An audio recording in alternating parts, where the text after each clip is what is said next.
Apa yang dia lakukan? Saudara-saudara, mari kita akan melihat.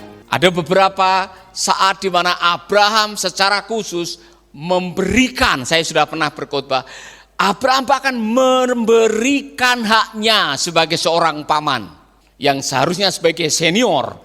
Dia harus mendapatkan yang pertama, tapi dia berikan hak memilih itu kepada keponakannya.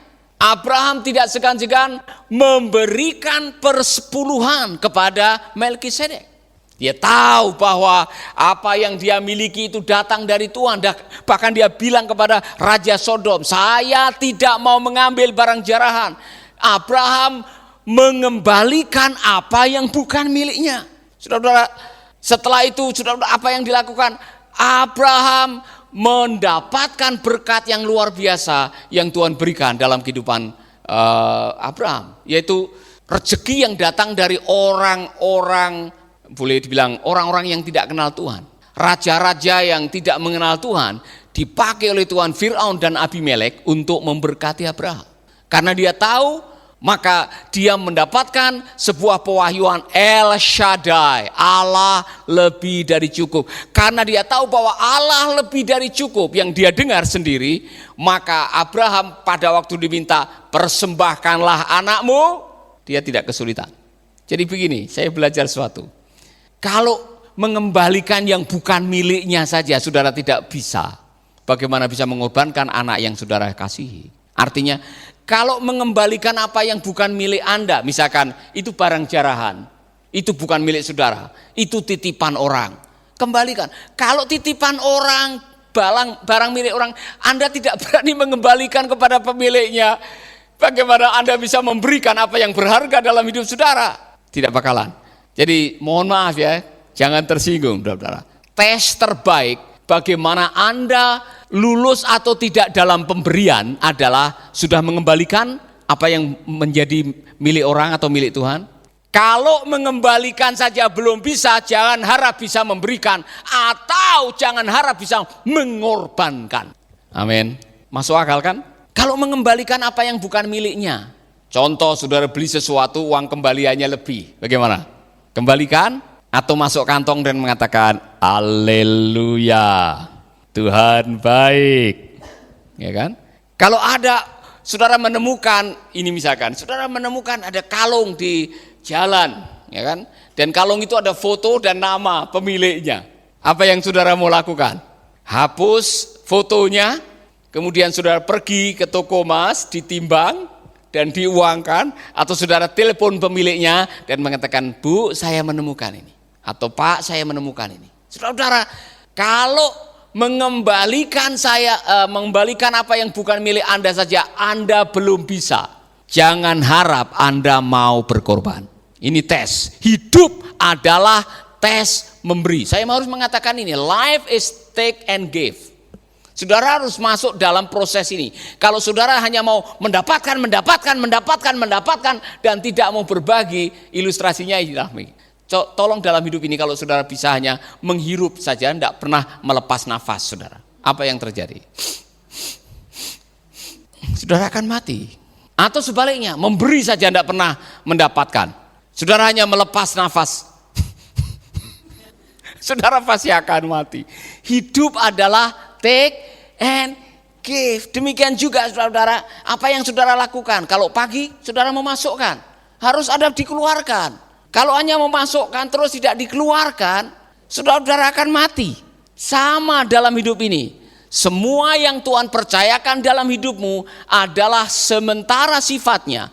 Dan kalau itu titipan dari Tuhan, Anda hanyalah seorang pengelola, maka jangan takut menggunakannya untuk memuliakan namanya. Maka ada ayat yang tertulis, muliakanlah Tuhan dengan hartamu. Maka saya pastikan orang yang serakah sulit bahagia. Karena apa? Hanya mau mendapatkan dan tidak paham apa artinya membagikan. Saudara-saudara, tes dalam hidup saudara. Ini tes yang sangat penting adalah tes memberi. Sudahkah Anda berani mengembalikan? Berani memberikan persepuluhan? Berani memberikan persembahan? Dan berani berkorban. Haleluya. Saya berani mengatakan begini karena saya sudah coba melihat sudahkah saya sampai di sini. Saya bukan karena sombong, tapi saya berani mengatakan di hadapan Bapak Ibu, hati nurani saya mengatakan saya sudah berani melakukan ini. Saya sudah dites beberapa kali, saudara. Tes apa? Tes mengembalikan yang bukan milik saya. Saya sudah ceritakan ada peristiwa minimal ada 2 kali yang terjadi dalam hidup saya, yaitu ketika saya berdiri di depan ATM, belum mengeluarkan kartu ATM, tiba-tiba ATM berbunyi dan mengeluarkan uang. Dalam keadaan saya tidak punya income, tidak punya uang.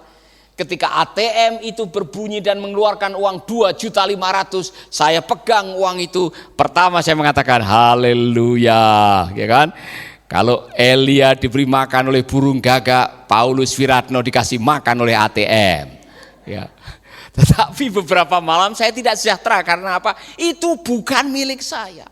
Saya mengembalikannya ke bank dan setelah itu ada kemenangan demi kemenangan dalam hidup saya yang saudara saya tidak pernah merasakan sebelumnya. Yang kedua, waktu dapat dompet di lounge Singosari di Jakarta. Di Surabaya, maaf. Pada waktu saya menunggu di ruangan lounge Singosari di Juanda, saudara, ada dompet besar dan ada 6 kartu kredit dan ada uang sekitar 2 jutaan. Sekali lagi, saya punya kesempatan untuk mengambil apa yang bukan milik saya, tetapi saya tahu itu bukan milik saya dan saya tahu ini tes, ini ujian, maka saya kembalikan kepada resepsionis dan saya minta tolong telepon pemiliknya. Saya lulus.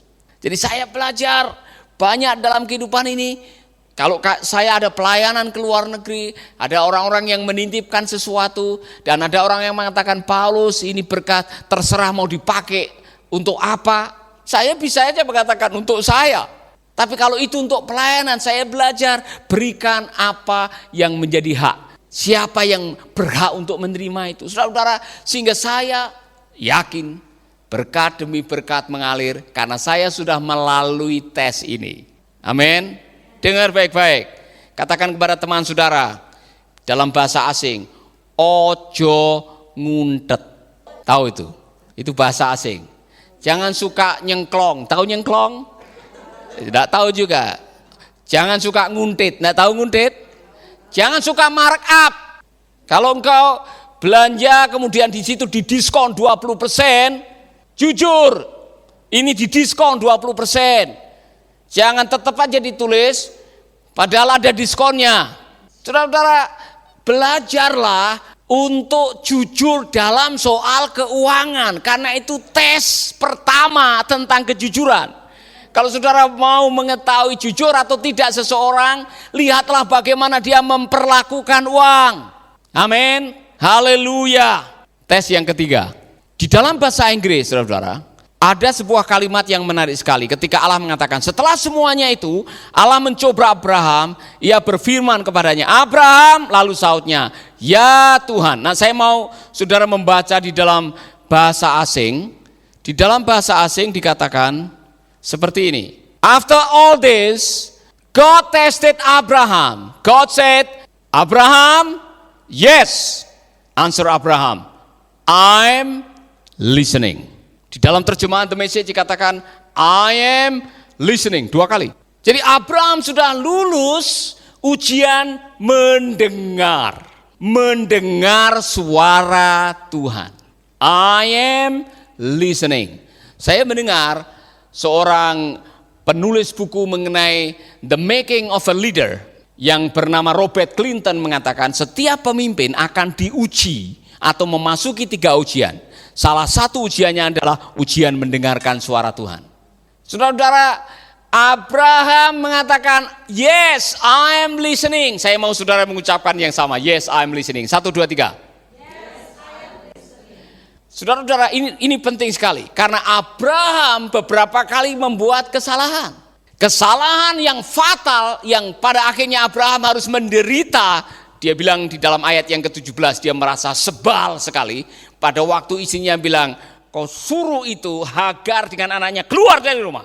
Dia tidak punya hak untuk dapat warisan. Dia bikin masalah, ya kan? Itu nama Ismail itu suka baterek. Tahu baterek? Dia suka menghina. Dia suka menghina yang namanya Ishak itu. Jadi kau suruh dia keluar. Nah, ada ayat Alkitab mengatakan Abraham sebal hatinya. Tapi Abraham harus menyadari ini semua terjadi karena apa? Dia mendengar suara istrinya. Dan istrinya mendengar suara orang banyak. Bahwa kalau kamu tidak punya anak, kamu sebagai seorang istri, kamu punya hak.